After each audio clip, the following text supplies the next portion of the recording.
Forreston, let's jump into the Forreston Cardinals. They finished the year 8-5. They were 5-4 in the regular season, then made a run to the semifinals.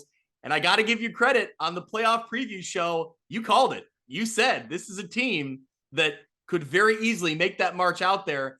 And they did. I mean, what did you see on that team then that you thought, had that potential?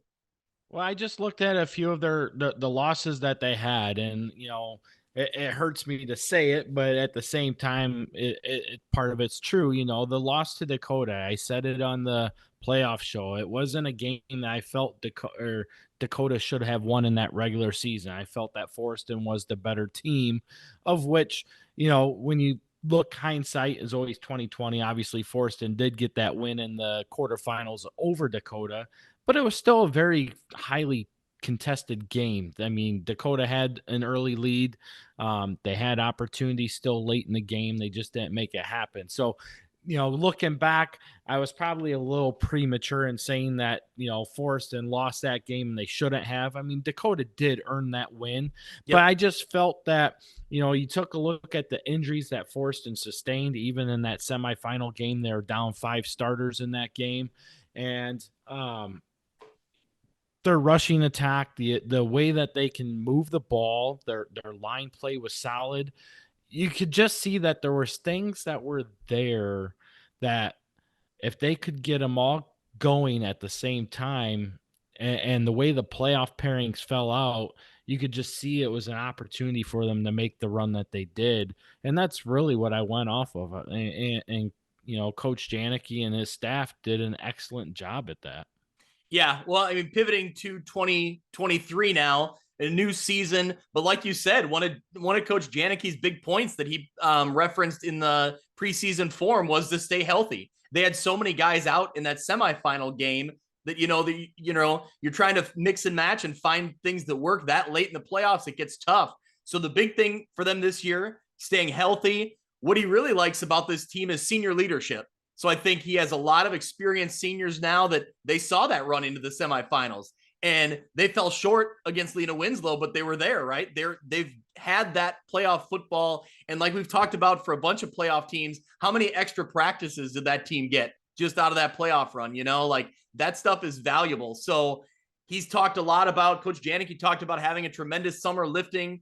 Their attendance was great, and this work ethic of this senior team. So you look at some of the seniors on this roster, Caleb Sanders, a running back and a linebacker. He really did the job on both sides of the football for him a year ago. Almost 1,000 yards, had 49 tackles, 13 total touchdowns back on the offensive side of the ball. Another senior, Micah Nelson, a running back, defensive back. He was a first-team DB, but he was one of the players that was out season-ending shoulder surgery at the end of the year. He's now going to be a 3-year starter. They have linemen like Ethan Bacher, Zach Schumann, both back, plus Grant Johnson, another senior. A lot of experience coming back on this Forreston team. This Forreston team on paper looks better than 5-4, right? Oh, by far. I think I have in our preseason going 8-1 with the potential of possibly 7-2. That Dupec game is one of those games that I could see going either way. And right now, I think I have Forreston favored in that, just due to the strength of schedule Dupec has at the end of their schedule.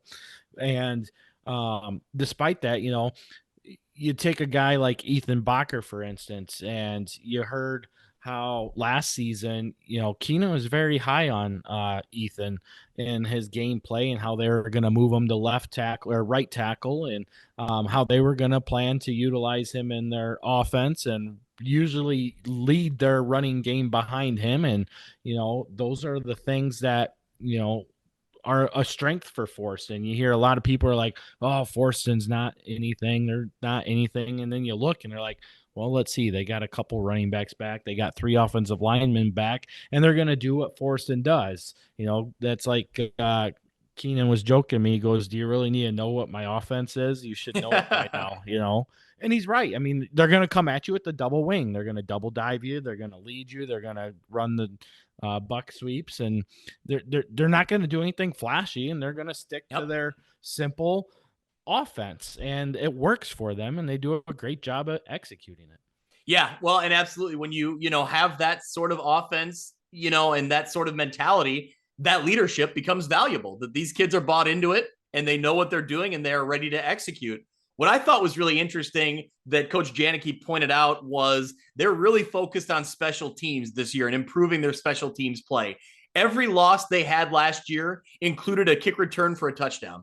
So, I mean, that's a glaring point of emphasis then. So that's an interesting note that they're really trying to shore up special teams. I think Forreston, like you said, I think they should be one of the teams that's absolutely a team to watch. I think 5-4 last year appeared to be an outlier at the end of the regular season, and they proved it, that maybe wasn't indicative of what they actually are. And I think this year they have a chance to kind of rewrite that and be a different team.